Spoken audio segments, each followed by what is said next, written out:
भगवान किसे कहते हैं और बुद्ध को भी भगवान बुद्ध क्यों कहते हैं? भगवान का अर्थ क्या होता है? प्राचीन काल में भगवान किसे कहते थे और वर्तमान में भगवान किसे कहते हैं? मी अंबेडकर चैनल के माध्यम से आप पूरी तरीके से इस भगवान शब्द का अर्थ समझ पाएंगे कि एक्चुअल में प्राचीन काल में भगवान किसे कहा जाता था।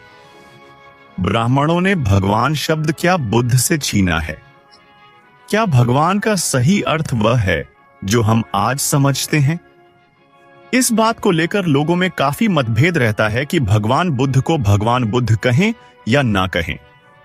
यह वीडियो देखने के बाद आप पूरी तरीके से क्लियर हो पाएंगे कि भगवान बुद्ध को भगवान बुद्ध कहना सही है। मेरे मित्रों, निवेदन है कि वीडियो अंत तक जरूर देखिएगा, जिससे आप पूरी तरीके से समझ पाएं कि एक्चुअल में भगवान का अर्थ क्या होता है और बुद्ध को भगवान कहना चाहिए या नहीं कहना चाहिए। आज का भगवान शब्द सम्यक संस्कृति के समय पाली भाषा में प्रयोग होने वाला भगवा का संस्कारित रूप है। पाली के अनेक अभिलेख में इस भगवा भगवता भगवातों को देखा जा सकता है।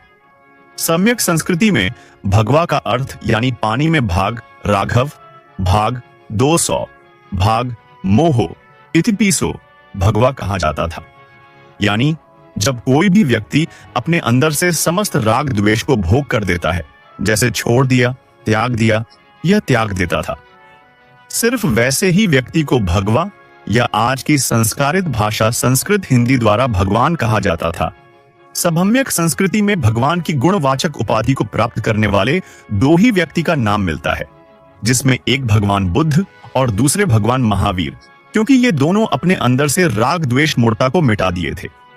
लेकिन ब्रह्मांडसियों ने इन भगवान नाम का संबोधन किसी अदृश्य अलौकिक मोक्षदाता, मुक्तिदाता या चमत्कारिक व्यक्ति को करते हुए अपने द्वारा स्थापित भ्रमिक कथाओं के पात्रों को या आज के समय में चमत्कार दिखाने वाले पात्रों के संबोधन से करने लगे हैं, जो किसी भी दृष्टिकोण से पूर्व वाले गुरु राजक अर्थ का प्रतिनिधित्व नहीं करते हैं। उत्तम गति प्राप्त समस्त लोगों के झाता, सर्वश्रेष्ठ भड़के हुए लोगों को सही मार्ग पर लाने वाले सारथी भगवान बुद्ध, जैसे नमो तत्स भगवतो अर्हतो सम्मा संबुद्धस। और भगवा संबोधन से पाली व्याकरण के अनुसार भगवातों यानी भगवा के द्वारा भगवातों यानी भगवान का, भगवत्ता यानी भगवान में जैसा संबोधन होता है, जिसको आज ब्रह्मवंशियों ने संस्कारित भाषा द्वारा भगवान को पुल्लिंग और भगवती को स्त्रीलिंग का प्रतिनिधित्व प्रदान कर दिया है। आप लोग अक्सर देखे होंगे भगवान और स्त्री जो भी देवी हैं उनको भगवती कहते हैं। इससे साफ पता चलता है कि सम्यक संस्कृति में यानी उस बुद्ध में भारत में भगवा भगवान शब्द पूर्ववाचक संज्ञा के रूप में गुणवत्ता के आधार पर गुरुवाचक उपाधि बनती थी। लेकिन यही गुरुवाचक संज्ञा समय अंक काल में नामवाचक संज्ञा बनकर किसी का नाम बनकर सुबह दे रही है, जिससे उस वक्त का पूरा भावार्थ ही बदल गया है। प्राचीन काल में भगवा भगवा तो भगवान यह बुद्ध धम्म के शब्द थे जो बुद्ध के लिए प्रयोग में लाए जाते थे। अब मैं प्राचीन काल से प्राप्त कुछ उस बुद्ध में भारत के शिलालेख पर लिखित शब्दों को दिखा रहा हो। जैसे यहाँ देखिए, यह पालिप्ता के रूप में लिखा हुआ है भगवा, और इसके बाद इसको देखिए, यह शिलालेख पर लिखा हुआ है भगवत्ता। ठीक, और अब आप यहाँ देखिए, इस शिलालेख पर लिखा हुआ है भगवतो।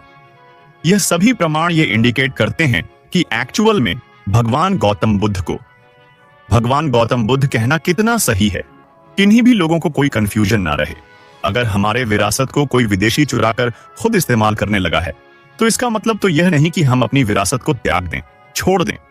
हमें अपनी विरासत को पुनः हासिल करना होगा, और जो हमारा है उसे मांगना ही नहीं होगा, उसे छीन लेना होगा और पाखंडियों को नंगा कर देना होगा, उन चोरों को नंगा कर देना होगा। जो अपना है उसे पुनः हासिल करने में सर्व कैसा, जो अपना है उसे छीन लेने में सर्व कैसा, जो अपना है उसे पुनः प्रयोग में लाने में स्वयं कैसा।